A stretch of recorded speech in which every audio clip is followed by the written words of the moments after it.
सहस्रं सामपुष्पं द्वितिरचितफलं स्यादथर्वा प्रतिष्ठा यज्ञक्षायाः सुसीता द्विजगणमधुपै गीयते यस्य नित्यं शक्तिः सन्ध्या त्रिकालं पठेत दुरितभयहरः पातु नो वेदवृक्षः। सर्वेभ्यः नमो नमः। अस्यां निरुक्तकक्षायाम् अद्य वयं नामाख्यात अधिकरण विषये पठामः। तर्हि गतकक्षायां वयं पदचतुष्टयोपदेशकथन विषये चर्चितवन्तः। तर्हि अद्य नामाख्याताधिकरणम् इति नामाख्यात विषये किञ्चित् चर्चयामः। तर्हि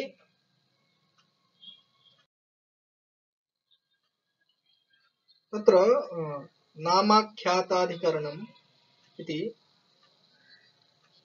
यास्काचार्यः तत्र कथयति, तत्रैतान् नामाख्यातयोर्लक्षणं प्रदिशन्ति। तत्रै एतान् नामाख्यातयोः लक्षणं प्रदिशन्ति। किमस्ति नामाख्यातयोः लक्षणविषये यदा चर्चयामः तर्हि सत्त्वप्रधानानि नामानि भावप्रधानम् आख्यातम् इति। सत्त्वप्रधानानि नामानि भावप्रधानम् आख्यातम् इति तत्र दत्तं वर्तते। आख्यातस्य लक्षणमपि नामानि सत्त्वप्रधानानि भवन्ति। तत्र नामाख्यातयोः लक्षणम् अस्ति भावप्रधानम् आख्यातं भवति, सत्त्वप्रधानानि नामानि भवन्ति। तर्हि तत्र लक्षणविषये पठामः किञ्चित्।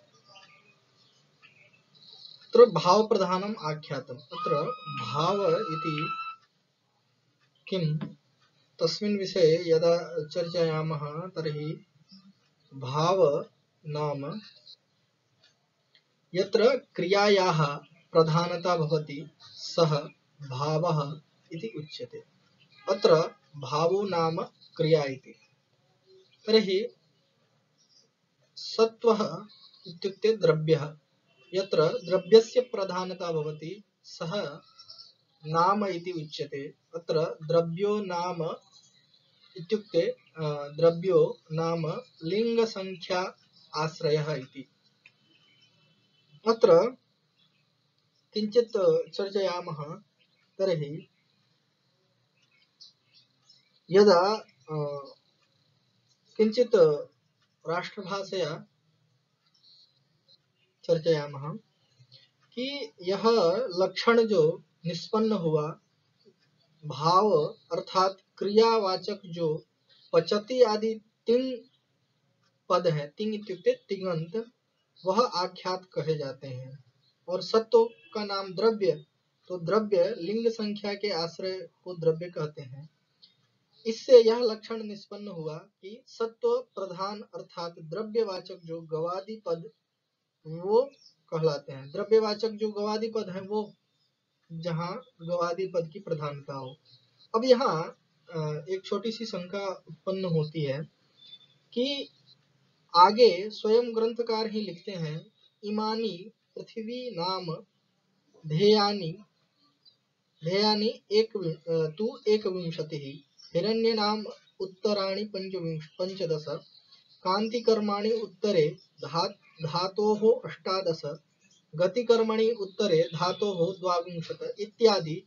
इससे पृथ्वी नामधेयानि, हिरण्य नामानि इत्यादि में नाम और कांतिकर्मणोः धातवः, गतिकर्मणो धातवः इत्यादि में आख्यात समझ ही लिया गया है, तो फिर इस लक्षण की हमें आवश्यकता क्यों पड़ी?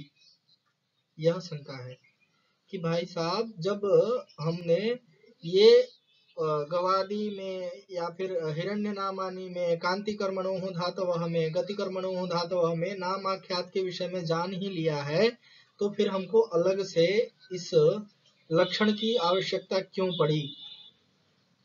तो समाधान करते हैं कि नाम मात्रेण वस्तु संकीर्तनम उद्देश्यः। ठीक है, नाम मात्रेण वस्तु संकीर्तनम उद्देश्यः, उद्देश्यस्य लक्षणं वर्तते नाम मात्रेण वस्तु संकीर्तनम इति। तत्र नाम मात्रेण वस्तु संकीर्तनम, यह रूप उद्देश्य जो है वह आगे कहा जाएगा, लेकिन जो व्याप्य है, अर्थात निघंटु ग्रंथ में पठित शब्दों को ही नाम या आख्यात रूप से, यह नाम है और यह आख्यात है, इस प्रकार का बोध कराना, और लक्षण व्यापक अर्थ अर्थात निघंटु ग्रंथ में पठित तथा अपठित सभी लौकिक वैदिक शब्दों को यह नाम है और यह आख्यात है, इस प्रकार का बोध कराता है। अतः लक्षण यह जो कहा गया है सत्व प्रधानानि नामानि भाव प्रधानम आख्यातम, यह कहीं से अनुचित नहीं है। ठीक है, मान लिया आपकी बात, यह लक्षण जो है वह समाधान जो है वह सिद्ध हो गया। फिर शंका हुई कि आख्यात नामाश्रित क्रियावाचक होने से अप्रधान अर्थ अर्थात गौण होते हैं। ठीक है, और नाम क्रिया के आश्रय होने से प्रधान तथा मुख्य होते हैं। अतः मुख्य नाम का लक्षण प्रथम होना चाहिए और पश्चात गौण आख्यात का लक्षण होना चाहिए। तो आपने कहा कि भाव प्रधानम आख्यातम, इस प्रकार आख्यात का लक्षण प्रथम कैसे, यह शंका हुई। तो ठीक है, इस शंका का भी समाधान कर लेते हैं। तो कहा इसका समाधान करते हैं, निरुक्तकार अव्युत्पन्न नाम नहीं मानते हैं, किंतु सभी नाम क्रियावाचक धातु से ही बने हुए मानते हैं। अतः नाम क्रिया के आश्रय होने पर भी क्रियावाचक धातु से जन्य होने से अप्रधान है। नाम जो है वह क्रिया के आश्रय होने पर भी क्रियावाचक धातु से जन्य होने से वह क्या है, अप्रधान है, और क्रियावाचक आख्यात नाम का जनक होने से प्रधान है।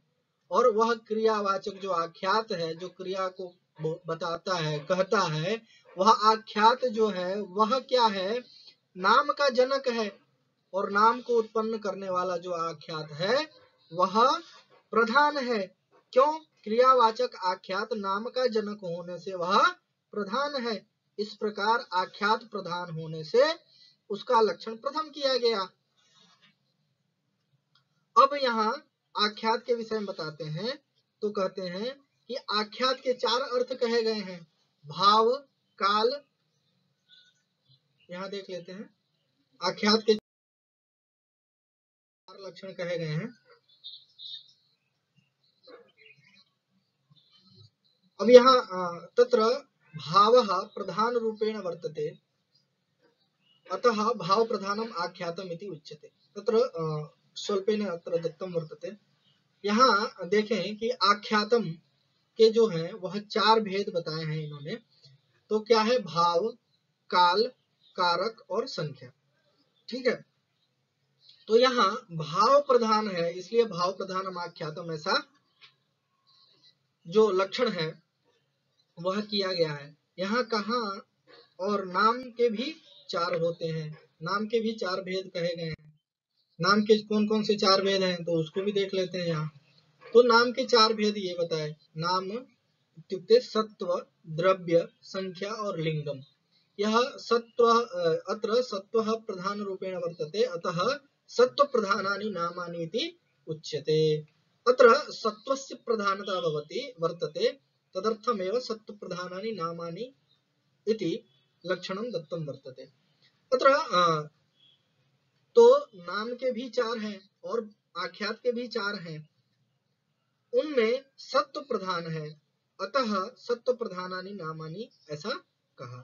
ठीक है, परस्पर एक दूसरे को छोड़कर न रहने वाले यह नाम आख्यात अपने अपने अर्थ कथन में एक प्रभाव है, अपने अपने अर्थ कथन में यह एक भाव प्रधान है और दूसरा सत्व की प्रधानता रखने वाला है।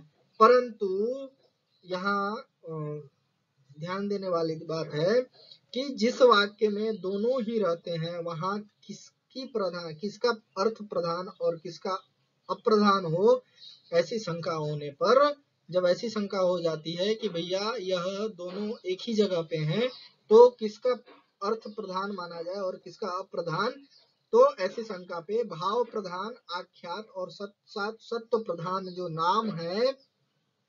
नाम होता है, यह कहा गया है। इस प्रकार यास्क मुनि अपना मत जो है वो दिखाकर अन्य किसी आचार्यों का मत भी देते हैं। ठीक है, अब यास्क ने कह दिया कि भाई जहां यह शंका हो जाए कि किसका अर्थ प्रधान है और किसका अप्रधान, तो जो अपने लक्षण देख लिया, भाव प्रधानम आख्यातम सत्व प्रधानानि नामानि, तो आख्यात जो है वह प्रधान है और सत्व भाव जो है नाम जो है वह गौण है। अब आगे उन्होंने यास्क मुनि ने यास्काचार्य ने किसी और का भी मत यहाँ स्थापित किया है, तो वह क्या है, तो तद्यत्र उभे भाव प्रधाने भवतः। अब यहाँ पे तत् इति प्रयोगः पुनरित्येतस्मिन्नर्थे वर्तते। पुनः इति एतस्मिन् अर्थे तत् इति शब्दस्य प्रयोगः अत्र कृतं वर्तते। तत्र किमर्थम् इति चेत् दृश्यते कुत्रचित् अव्ययानां नानार्थत्वात् तत् इति अव्ययम् इति पदं दृश्यते। तदर्थमेव अत्र पुनः इत्यस्मिन् अर्थे तत् इति शब्दस्य प्रयोगः कृतं वर्तते। पुनः इत्युक्ते फिर भाव प्रधानम भाव तत्र उभे इत्युक्ते पुनः यह दोनों जो है वह भाव की ही प्रधानता भाव प्रधाने भवतः। तो इसको हम थोड़ा स्पष्ट करते हैं। तो कहा तत् यानी यह, यत्र जिस वाक्य में उभे नाम और आख्यात, उभे से क्या लेना है हमको, नाम और आख्यात लेना है। ठीक है, उभे नाम आख्याते भाव प्रधाने भवतः, भावः प्रधानम ययोः ते भाव प्रधाने ज्ञातम्। तत्र उभे भाव प्रधाने भवतः इति यद् दत्तम् आसीत् तस्मिन् विषये चर्चयामः। तर्हि किमस्ति तत्र नाम जिस वाक्य में भाव और नाम और आख्यात दोनों विद्यमान रहते हैं, उस वाक्य में दोनों पद भाव प्रधान इत्युक्ते भाव प्रधान ही होते हैं। क्या कहा भाव का, तो भावः प्रधानम ययोः ते भाव प्रधाने, अर्थात भाव रूप अर्थ ही प्रधान जिन नाम और आख्यात के वे भाव प्रधान कहे जाते हैं। पूर्व मत में आख्यात प्रधान और नाम जो सत्व प्रधान हो, भाव आख्यात जो है वो भाव प्रधान है और नाम जो है वो सत्व प्रधान होते हैं, और इस मत में आख्यात और नाम दोनों भाव प्रधान ही होते हैं। ठीक है, यह अभिप्राय यह है कि वाक्य में आख्यात जो है वह चिकीर्षित अर्थात कार्य करने में इष्ट होने से प्रधान और नाम उसके लिए होने से गौण होते हैं, अतः यह दोनों भाव प्रधान होते हैं। अब यहाँ दूसरा मत जो कहा उसमें इन्होंने स्पष्ट कर दिया कि आख्यात चिकीर्षित अर्थात कार्य करने के इष्ट होने से, आख्यात में क्या होती है, इच्छा होती है, कार्य करने का इष्ट जो होता है वह आख्यात होता है, होने से वह क्या होता है, प्रधान होता है, और नाम उसके लिए होने से, मतलब उसमें उसको प्रेरित करने वाला या फिर उसके साथ चलने वाला होने से वह गौण होता है। अतः यहाँ यह दोनों जो है वह भाव प्रधान ही कहे गए, इसीलिए कहा तत्र यत्र उभे भाव प्रधाने भवतः इति। तत्र स्पष्टं जातम्। अग्रे वयं